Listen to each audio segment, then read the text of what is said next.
American visa পাননি Argentine club Boca Juniors footballer Ayrton Costa, যে কারণে ক্লাব বিশ্বকাপ খেলা হচ্ছে না। এই ডিফেন্ডারের ভিসা না পাওয়ার নির্দিষ্ট কোনো কারণ জানায়নি তার ক্লাব, তবে তার নামে রয়েছে মামলা। এদিকে তাপমাত্রা বেশি থাকায় স্বাস্থ্য ঝুঁকিতে পড়তে পারেন ফুটবলার ও সমর্থকরা।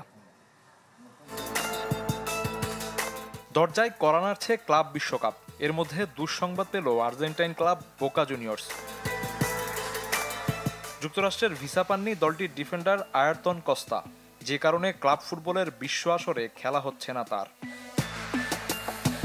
ঠিক কী কারণে ভিসা হয়নি সেটার সুনির্দিষ্ট কোনো কারণ জানায়নি ক্লাব কর্তৃপক্ষ। তবে দেশটির সংবাদ মাধ্যমের খবর, 2018 সালে ডাকাতির অভিযোগে মামলা হয়েছিল কস্তার নামে। সোমবার বেনফিকার বিপক্ষে নিজেদের প্রথম ম্যাচ খেলবে আর্জেন্টাইন ক্লাবটি। কস্তার অনুপস্থিতি দলে কোনো প্রভাব ফেলবে না বলে মনে করছেন Boca Juniors coach Miguel Russo.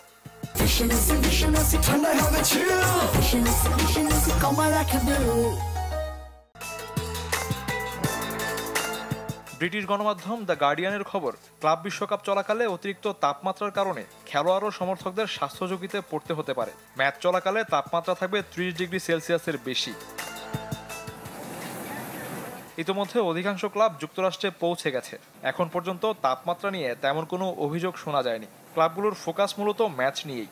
Inter মিলানের কোচ আর খেলোয়াড়ের কথায় তা পরিষ্কার। ফিফার গুরুত্বপূর্ণ টুর্নামেন্ট এটি, আমরা আমাদের সেরাটা দিতে মুখিয়ে আছি।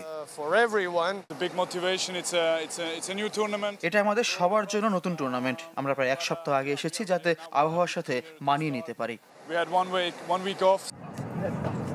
18 জুন ইন্টার মিলানের প্রথম ম্যাচ হলেও ক্লাব বিশ্বকাপ শুরু 15 জুন। শফিউদ্দিন শাওন, চ্যানেল 24।